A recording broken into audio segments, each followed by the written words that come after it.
problématique de l'assainissement de la ville-province de Kinshasa.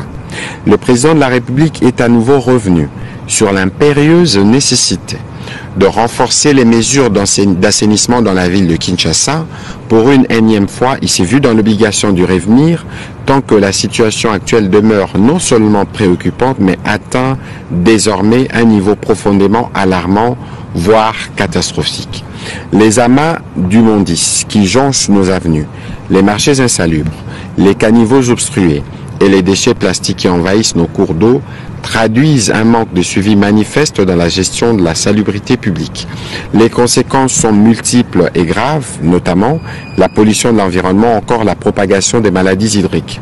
Face à cette situation qui ternit gravement l'image de notre capitale, qui met en péril la santé de nos concitoyens et compromet le fonctionnement harmonieux de la cité, le président de la République convoquera sous peu une réunion d'urgence qui réunira l'ensemble des acteurs concernés, tant au niveau du gouvernement central qu'au niveau du gouvernement provincial, ainsi que les services techniques intervenants, afin de valuer sans complaisance l'exécution de mesures déjà instruites et sur cette épineuse question et d'arrêter les cas échéants des décisions immédiates et contraignantes.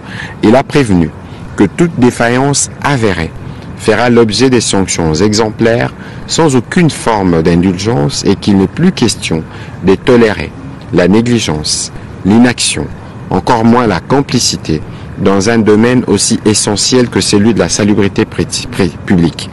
Et à lui de préciser, chacun devra assumer pleinement ses responsabilités, car la protection de la population, la dignité de notre capitale et le respect des instructions données ne sauraient souffrir d'aucune déviation.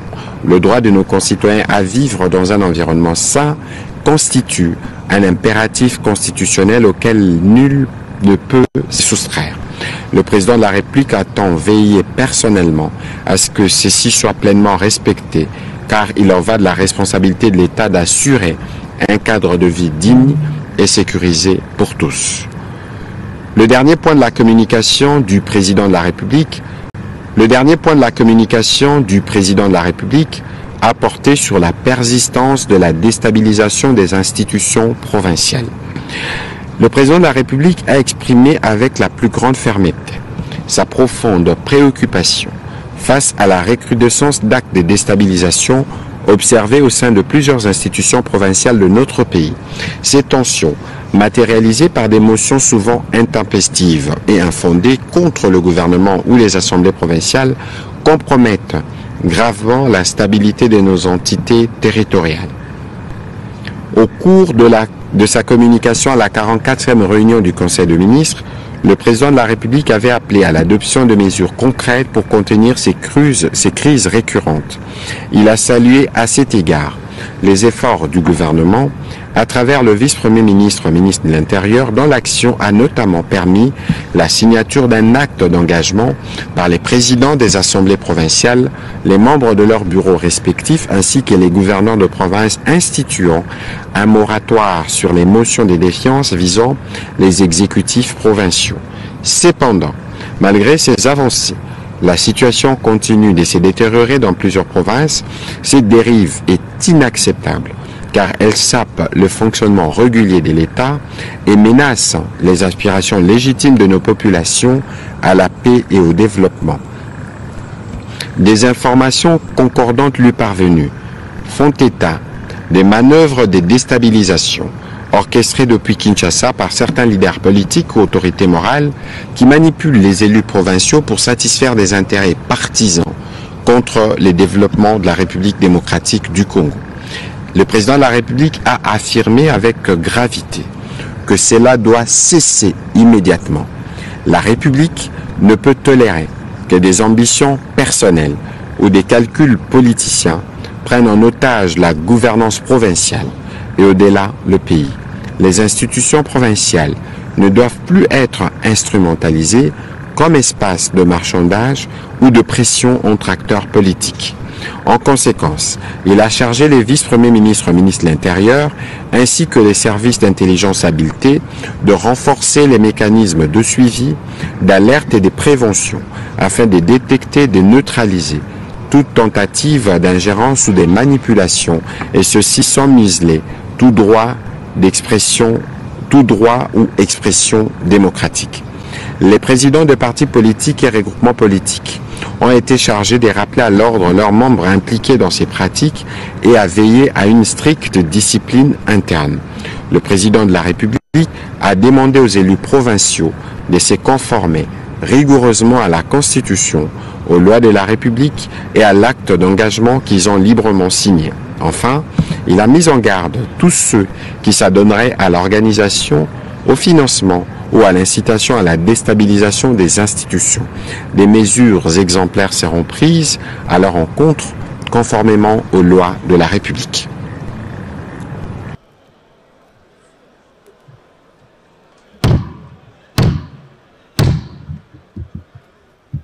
La séance est ouverte et le quorum étant atteint, nous pouvons valablement siéger. À l'ordre du jour, nous avons 3 points.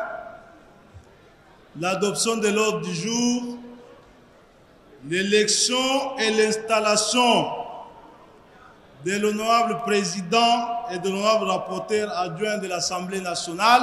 Ici, le candidat retenu au poste du président de l'Assemblée nationale, c'est l'honorable Boji Sangara Bamanirwe Aimé. La candidate retenue au poste du rapporteur adjoint de l'Assemblée nationale, c'est l'honorable Moutita Kalunga Clotilde. Honorables membres du bureau, honorables députés et chers collègues, c'est avec humilité et sens de responsabilité que je me présente devant vous aujourd'hui pour solliciter votre confiance en tant que candidate au poste de rapporteur adjoint de notre Assemblée nationale.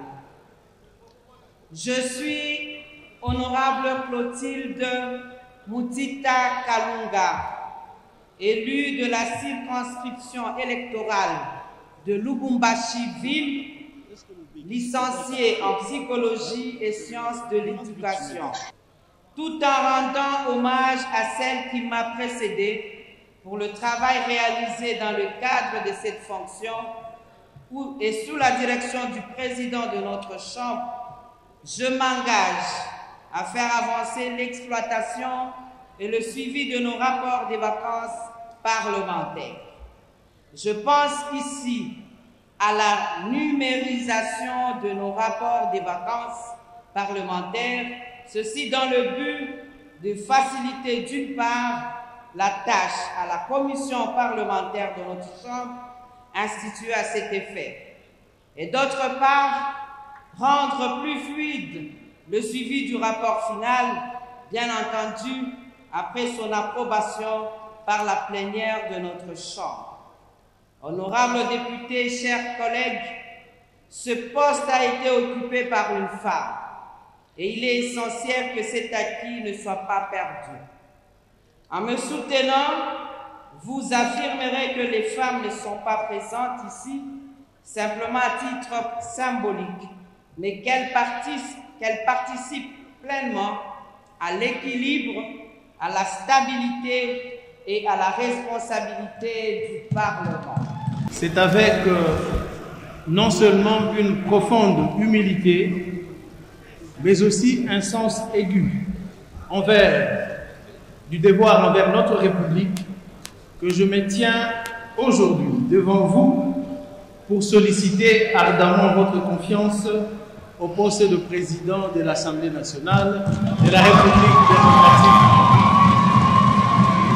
Je vous invite en ce moment particulier à avoir une pensée pieuse pour nos compatriotes qui continuent de souffrir dans l'Est de nos pays. Je rends un hommage ému à toutes les victimes de la guerre, aux familles déplacées, aux femmes et aux enfants meurtris par la violence. Honorables députés, estimés collègues, À tout seigneur, tout honneur. Je voudrais vivement exprimer ma profonde gratitude à l'endroit de son Excellence Félix Antoine Tshisekedi Tshilombo, président de la République, chef de l'État et haute autorité de référence de l'Union sacrée de la Nation, pour la confiance placée en ma modeste personne.